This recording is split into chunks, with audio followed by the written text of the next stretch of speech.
Негодование относительно городских дорог было всегда. Особенно много вопросов вызывало качество покрытия улицы Белого-Восточного индустриального шоссе. В начале июня эти участки были отремонтированы. Очередь дошла и до улицы Лермонтова. Часть дороги возле управления ГИБДД уже сделана. Теперь подрядчик начинает работы по восстановлению асфальтового покрытия возле автовокзала. Проезжая часть в этом направлении временно перекрыта. И хотя большинство городских улиц уже привели в порядок посредством ямочного и капитального ремонтов, проблемные участки еще остаются.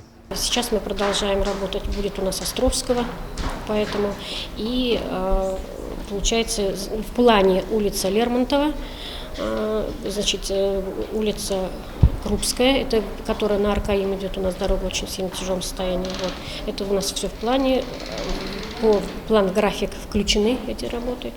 Вот, мы потихоньку дальше будем делать.